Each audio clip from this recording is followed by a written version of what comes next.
Seminggu setelah itu, aku sudah berada di Buenos Aires, mendapati kota itu lebih gemilau dan modern. Sementara, ibuku lebih patah arang, begitu pula kawan-kawanku.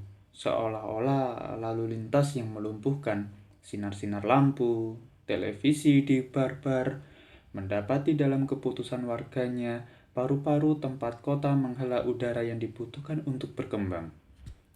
Avenida Santa Fe telah menggantikan Corrientes sebagai pusat keramaian. Jalan itu kini dipenuhi toko-toko buku besar yang mentereng. Pusat perbelanjaan raksasa menjual CD, audio, buku-buku, juga kafe-kafe besar, gedung bioskop, dan teater. Yang di pintunya berbaris para pengemis meminta-minta. Orang-orang kota berjalan dengan ponsel menempel di telinga dan menyetir mobil dengan gawai menggelantung di pundak. Berbicara ke alat itu di kerumunan, di supermarket, bahkan saat sedang menyapu trotoar, seakan-akan wabah gelisanan telah mengambil alih hidup mereka. Suatu siang, aku pergi berjalan-jalan ke dermaga, sesuatu yang biasa kulakukan dulu saat tinggal di Buenos Aires. Di antara gulungan-gulungan tali tambang, gudang-gudang dari bata ekspos, derek-derek, kapal-kapal, para pelaut, dan burung-burung camar. Sekarang, setiap kali mudik, aku selalu menyempatkannya, seakan-akan kembali ke halaman sebuah buku dari masa kecil yang mengabadikan masa tertentu sebagai jalan masuk dan keluar ke kota ini. Namun, yang kudapati justru restoran-restoran, kafe-kafe, dan tempat-tempat nongkrong mewah dari sebuah dunia yang telah berubah sepenuhnya. Dipajang tanpa sungkan-sungkan, dan amit-amit mahalnya, sampai aku merasa tercampak bak sebutir batu. Siang itu juga, di kereta bawah tanah, kujumpai seorang gadis cilik mendekap akordeon. Dari tatapannya yang membelas, bajunya yang usang, untuk sekian detik kusangka ia berasal dari provinsi Caritas Tucumán atau Misiones, menyusul para gelandangan-gelandangan lainnya. Ia pasti menangkap rasa tertarikku, sebab tanpa melepaskan mata dariku, ia mulai memainkan sebuah melodi gipsi yang membuat perkiraanku meleset jauh. Ia sudahi bermain lalu turun ketika kereta berhenti di stasiun pertama. Entah kenapa, aku merasa terdorong untuk mengikutinya. Ada sesuatu yang nelangsa di matanya, manis sekaligus menakutkan. Seperti pojokan dermaga yang kini telah hilang. Namun, aku terhelang pintu-pintu kereta yang menutup. Nantinya, aku diberitahu bahwa mereka itu orang Kosovo, menggelandang di Buenos Aires dalam bus dan kereta. Anak-anak mengamen dengan akordeon, sementara bapaknya, ibunya, mengemis. Penjelasan ini yang belak-belakan dan konklusif, seperti menangkal segala pesona dengan suatu kepasrahan yang memandulkan maknanya. Buenos Aires selalu punya cara untuk mengejutkanku. Tapi sesuatu yang keji kini melekat padanya lebih kuat ketimbang semen di sampul bukuku. Beberapa teman memberiku novel-novel yang baru mereka terbitkan, tapi cuma sedikit yang mempercakapkannya. Mereka malah sibuk mendiskusikan apakah Piglia atau Sayer punya strategi untuk memapankan diri mereka dalam alur kesinambungan kesusastraan Argentina. Apakah ada manfaatnya mengiyakan undangan untuk menghadiri suatu diskusi atau peluncuran buku, tapi lantas tidak nongol? Bagus mana? Menyasar kritikus akademis atau presensi di surat kabar? Menutup diri, berperan sebagai bayang-bayang, memilih penerbit-penerbit kecil yang memperlakukan naskahmu dengan sungguh-sungguh, atau bersinar terang selama sebulan dengan penerbit besar dari Spanyol, lantas lenyap bintang jatuh dari deretan buku baru. Aspirasi sastra mereka tak ubahnya kampanye politik, atau tepatnya taktik militer yang dikerahkan untuk merobohkan tembok-tembok ketidaktenaran, penghalang-penghalang tak tertembus yang cuma bisa diatasi oleh segelintir orang untuk mencapai status terpandang. Ada bintang-bintang menyilaukan di peta sastra, orang-orang yang jadi kaya raya dalam semalam berkat buku-buku payah, yang dipromosikan habis-habisan oleh penerbitnya. Di suplemen-suplemen koran, melalui pemasaran anugerah-anugerah sastra, film-film acak adut, dan kaca pajang toko buku yang perlu dibayar demi ruang untuk tampil menonjol. Dan mereka mempercakapkan ini di meja-meja bar, seakan-akan itulah medan tempur riuh rendah yang harus dilalui seorang penulis. Dan bukan pengalaman menulis itu sendiri, melainkan sesudahnya, meski sebagian memang sudah memulainya sedari tahap menulis, penerbit mengeluhkan kurangnya karya-karya bagus. Para penulis tai kucing yang diterbitkan penerbit-penerbit besar dan semua punya klaimnya sendiri untuk marah, justifikasi atas kegagalan mereka, serta ambisi yang putus asa. Di Buenos Aires, buku menjadi sumber perang strategi yang halusinatif. Bakat menjadi soal keterkenalan dan kekuasaan belaka. Seminggu sesudahnya, aku naik feri menyeberangi Rio de la Plata menuju pesisir yang tidak tukenal. Air sungai tenang kecoklatan dan seraya meninggalkan Buenos Aires, aku merasa pemahamanku akan proporsi pulih kembali. Di tengah bentangan air dan cakrawala, aku kembali bisa bernafas. Ruang dalam diriku terasa lebih longgar. Kedatangan di dermaga Montevideo berlangsung ayem dan menenangkan. Kota mendesak ke arah sungai dengan suatu keputusan gegabah yang membuat sedikit gedung-gedung tingginya terlihat seperti mesin derek. Mirip kapal pancing besar yang tengah terdampar, sementara teluknya yang dimahkotai di kejauhan oleh bukit yang rendah memancarkan kesan kerahiman keibuan. Sekian jam sesudahnya, aku memasuki sebuah toko di kota lama, hendak bertemu dengan George Dinarli, pemilik salah satu toko buku lawas terbaik di sana. Seorang pegawai mengantarku melewati sebuah ruang luas bergaya kolonial, lalu memasuki kantor remang-remang yang dipenuhi buku-buku, menghampar di bawah lingkar cahaya dari lampu redup yang dimiringkan untuk menerangi map tulis warna hijau. Aku diterima oleh seorang pria beruban yang bicara dengan suara amat pelan, yang namanya kuperoleh dari si penulis yang pergi ke Monterey itu. Ternyata ia memang sudah bertahun-tahun mengenal Breur, kendati hanya terkait dengan urusan profesi, sebagaimana ia mengenal bibliografi lain di kota itu. Orang-orang ini ada dua golongan. Izinkan saya menjelaskan. Pertama, kolektor yang bertekad mengumpulkan edisi-edisi langka majalah Horacio Corico di Salto. Edisi pertama buku-buku Borges sekaligus artikelnya di majalah-majalah buku-buku yang dicetak oleh Colombo, disunting oleh Guardes, atau yang dijilidkan apik diberi tanda tangan oleh Bonnet. Sekalipun mereka tak pernah membuka-bukanya selain untuk melihat-lihat halamannya, seperti orang-orang mengagumi sebuah objek yang indah, barang langka. Lainnya ada para kutu buku, pelahap bacaan yang rakus seperti Breur, yang sepanjang umurnya membangun koleksi perpustakaan yang penting. Pecinta buku tulen yang sanggup mengeluarkan uang yang tidak sedikit untuk buku yang akan menyita waktu mereka berjam-jam, tanpa kebutuhan lain kecuali untuk mempelajari dan memahaminya. Begini, barangkali saya bukan orang yang tepat untuk bercerita mengenai Breur. Ada lain yang lebih akrab dengannya, kenal baik dan bisa memberitahu Anda apa yang terjadi, terutama Agustin Delgado. Jadi, nanti saya beri nomor teleponnya. Saya cuma bisa memberitahu yang umum-umum saja. Dinarli mengucapkan apa yang terjadi dengan pandangan tertunduk dan tiba-tiba gelisah. Apakah yang ia maksud adalah kepindahan Breur ke Roja atau hal lain?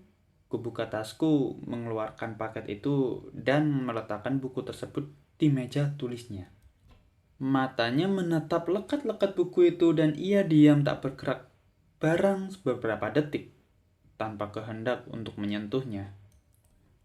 "Saya datang ke sini untuk mengembalikan buku ini padanya," ucapku ingin melihat kesan yang ditimbulkan oleh kata-kata itu.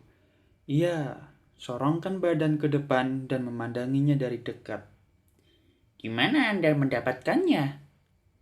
"Dikirim ke kantor saya di Universitas Cambridge. Bukan buat saya sih, melainkan seorang kolega.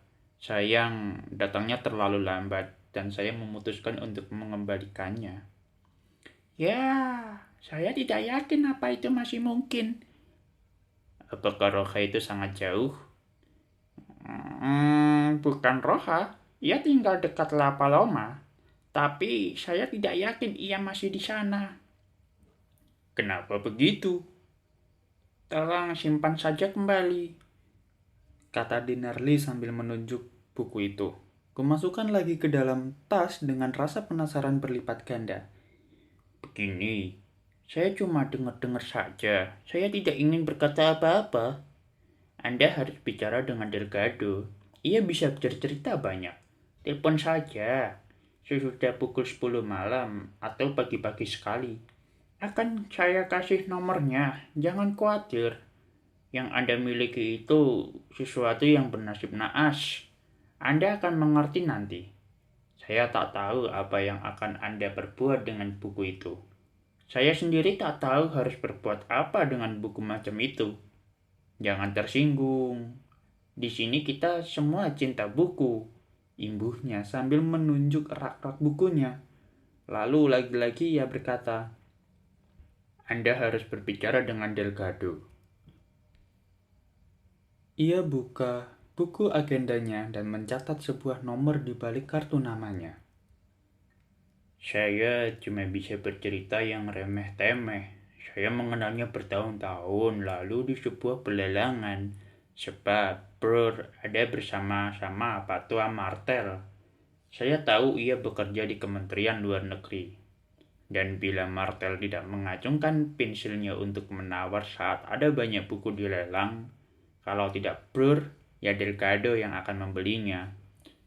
Sastra Amerika biasanya, tapi mereka selalu menunggu keputusan Pak Tua itu, yang memang tajam mencium peluang. Martel sempat mengayominya sebentar di awal, melangsurkan apa yang tidak benar-benar ia minati. Anda tahu kan, pelelangan isinya cuma campur aduk, edisi-edisi tak ada nilainya dan permata-permata asli. Buku-buku yang cuma dicetak 300, 500 eksemplar, yang seiring-iring waktu menjadi kian sulit didapat, dan karanya menjadi sangat mahal. Dulu ada anggapan buku cetakan akan mengakhiri itu semua. Satu mesin bisa memproduksi ribuan, ratusan ribu eksemplar. Tapi lihat saja, waktu akan menjawab. Waktu dan idiot-idiot di penjilitan buku yang menggilotin lembaran-lembaran buku tua buat meratakan pinggir-pinggirnya, tanpa sadar bahwa mereka sedang mengiris ratusan dolar, membelah batu mirah delima, mencaputi lawi-lawi dewa kemenangan dari Smorts. Maafkan kecengkelan ini, saya tak kuasa membujuk mereka untuk menyudahi kenikmatan menggilotin itu. Dinarli kembali tenang, dan suaranya pun kembali lirih seperti saat tadi menyambutku. Tema ini menggundahkan dan ia tampak tak yakin siapa yang diajaknya bicara. "Bro mengumpulkan sastra," lanjutnya. "Semua edisi pertama berbahasa Spanyol, buku-buku seni rupa, novel-novel abad ke-19, kebanyakan dari Prancis dan Rusia, itu bidangnya. Dia pernah membeli dariku pamflet-pamflet Carreras bersaudara, yang dulu pernah diminati Neruda. Anda mungkin tahu Neruda dulu bisa kesini buat... Dia punya pacar, saya rasa di Atlantida kalau tidak salah," sambungku untuk membantunya. "Benar. Dia menelpon ke sini selalu tertarik dengan pamflet-pamflet Carreras yang mereka susun sambil menunggang keledai di tengah kecamuk revolusi Chile. Suatu kali Bro menawarkan saya satu koleksi majalah Martin Virro karena dia punya double. Kami berhubungan baik. Dia seorang pembelajar mandiri, tak syak lagi. Majalah-majalah itu penuh coretan di margin-marginnya, berisi komentar dan catatan. Tidak begitu rapi tentunya, tapi itu menunjukkan bahwa lebih dari sekedar kolektor. Brur adalah pembelajar gaya lama seperti Martel, Horatio, Orodo, Simon Loswick. Paling tidak ia dulu begitu. Saya tak tahu ia tinggal di rumah besar di Jalan Gresham. Meski saya sendiri belum pernah ke sana. Sebelum ia mengambil keputusan yang tak terpahami itu, kami mengobrol tentang koleksi Meksikonya. Jangan khawatir, Anda akan dengar semuanya dari temannya, Delgado. Begini, kami bisa saja membeli perpustakaannya. Saya tahu itu bernilai penting. Dan seiring waktu saya juga tahu ada beberapa buku sangat langka meskipun sepertinya sudah saya bilang tadi. Saya belum pernah melihatnya langsung. Saya cuma dengar-dengar. Misalnya saja, ia punya karya lengkap Leon Pillery dan Vidal dengan cetakan Etsa yang masih utuh. Dan itu saja nilainya belakangan sudah 20 juta dolar. Tapi mereka suka mengarang-arang kalau ada sesuatu yang tak lumrah terjadi. Dan tentunya hal itu membuat kita mustahil membedakan apa yang sesungguhan dan apa yang khayalan. Paling bagus kalau Anda bicara langsung dengan Delgado. Meski sejujurnya saya ragu niat Anda mengembalikan buku itu bisa terlaksana. Saya rasa tidak ada orang yang tahu di mana Bror sekarang. Nah, sekarang saya harap Anda tidak tersinggung. Saya rasa sudah tidak ada lagi yang bisa Anda perbuat di sini. Dinarli berdiri dan kulihat dia agak terhuyung ketika berjalan mengitari meja tulisnya. Maaf ya kalau dianggap lancang, bisiknya. Tapi saya akan sangat hati-hati saat menunjukkan buku itu ke Delgado. Anda akan lihat nanti. Orangnya rada istimewa. Ia menemaniku ke pintu kantornya. Lalu ia memberiku kartu namanya dan mengucapkan salam. Sekembalinya ke hotel, kebingunganku di awal agak sirna dan kusadari bahwa La Linea de Sombra telah membawaku ke kawasan berperairan bening.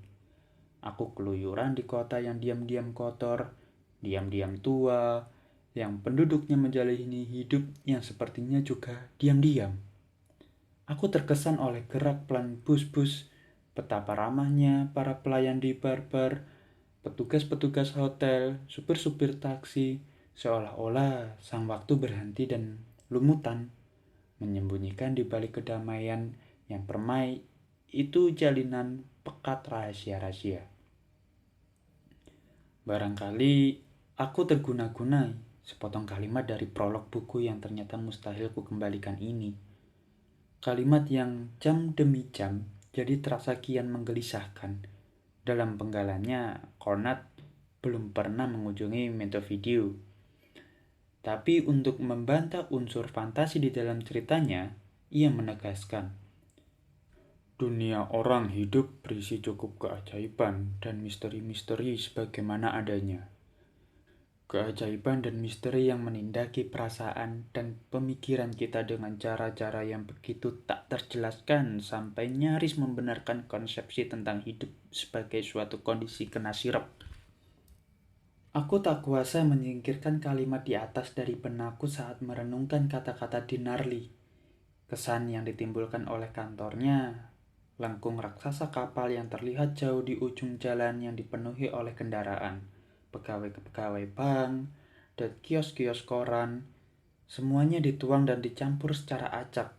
Lengkung merah kapal, kota yang kelabu, seperti dua dunia ditekan berhimpitan, menerabas satu dengan yang lain, dan alhasil masing-masingnya jadi tampak tak masuk akal.